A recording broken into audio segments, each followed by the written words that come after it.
I'm Jessica, I'm the CEO of Audioshake, and I'm going to talk to you today about sound, which generally is probably not something you think all that much about, though of course it's all around us, you're listening right now. And we don't really pay much attention to it until all of a sudden it kind of breaks for us, right? Like the proverbial scratching of the record. You call into a call center and there are a ton of voices in the background and it's distracting. Or you were at dinner last night and you were trying to have a conversation and there was this wall of sound around you and you were losing your voice. Or say, you're watching a movie and all of a sudden you can't hear the speech really well because there's all kinds of stuff happening with the explosions. And maybe to the person next to you, this is actually fine, like they like the explosions. So when you think about all the things that have happened in technology with audio, like lots of incredible things have happened. We're not listening to wax recordings. We're not using ear trumpets to hear.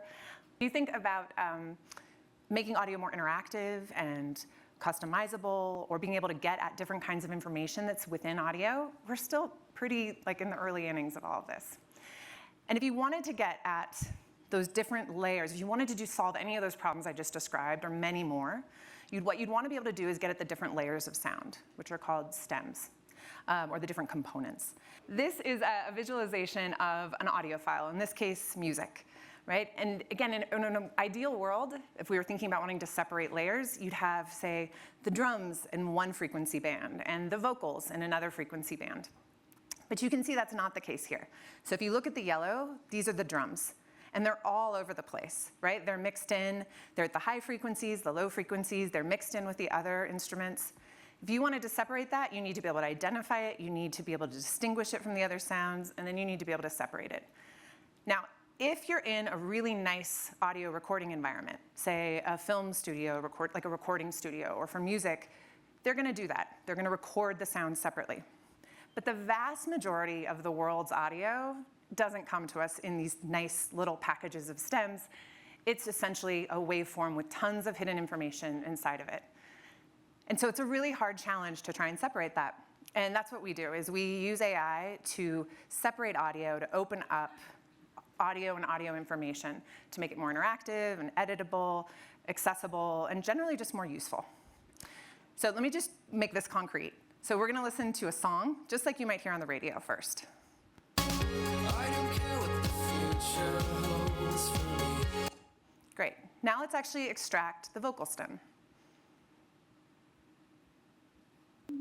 I don't care what the future holds for me. All right, so once you can get the stems, you can actually power a ton of different interesting things across a wide range of workflows. We do a lot of work with the music labels, film studios, and so forth in that area. But there's also a lot more that can be done. So if you think if you've ever watched a sports match and you have the captions on, and all of a sudden they go haywire and they make no sense at all. That's because that's a crazily complex audio environment. You have crowd noise, you have the commentators, and you might even have music in the background. And that confuses a lot of the transcription systems that all of you probably use in your companies every single day.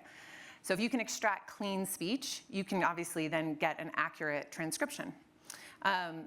Similarly, accessing untapped information.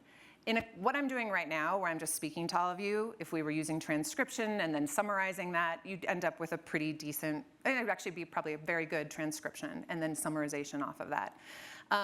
But the moment you start thinking of more complex audio environments, all of that breaks.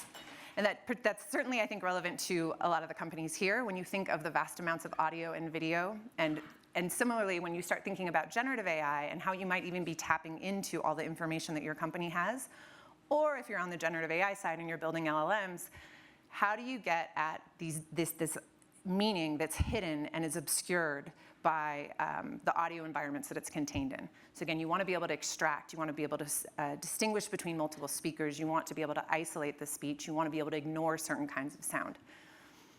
And then I think there's lots of really cool creative stuff. So as Richard said, he's really into generative AI. He's probably posting stuff on Midjourney every single day. I pulled this video from him from the other day. So we're in very early innings on creative generative media. But what he could do today is generate this video. He could also do synthetic music generation to accompany this. But where we will get to in the very, very near future is that he's going to be able to take the output of all of that and be able to edit it. right? So he didn't like the synth and the Blade Runner type soundtrack that he created. He wants to edit a particular element of that audio. So first you're going to separate that audio, and then you're going to replace it with new, like one of the elements, and you're going to replace it with a new kind of audio, like a new synth or a new speed, whatever it might be. And then when you start thinking about real-time applications, I think that's particularly exciting.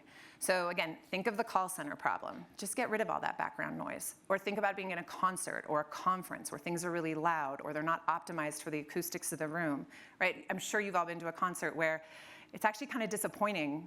You know, you're getting to see your favorite artist, but it's actually pretty bad audio quality. So you could fix all of that in real time. Similarly, if anyone was watching that concert or that event on a streaming side, again, you could turn down the crowd noise. You could turn down the bass, which people are going to turn up in the venue. You can do all kinds of really interesting real-time editing. Another obvious and really interesting application is with, if you think about accessibility and hearing aids, right? Being able to boost and suppress certain kinds of sounds so that people who might be harder of hearing.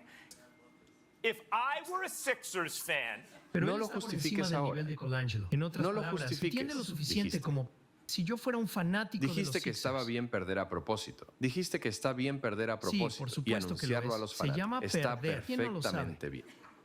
They need to be more passionate, though, in the Spanish version, right? Like, it's still a little flat. But anyway, what you can see from across some of these demos and use cases and so forth is that when you can split sound and you can start to access and play with sound as if they were any other kind of asset and work with them in programming environments and so forth, you can do really, really cool things and unlock all kinds of information that can power new kinds of creative experiences through to extracting information.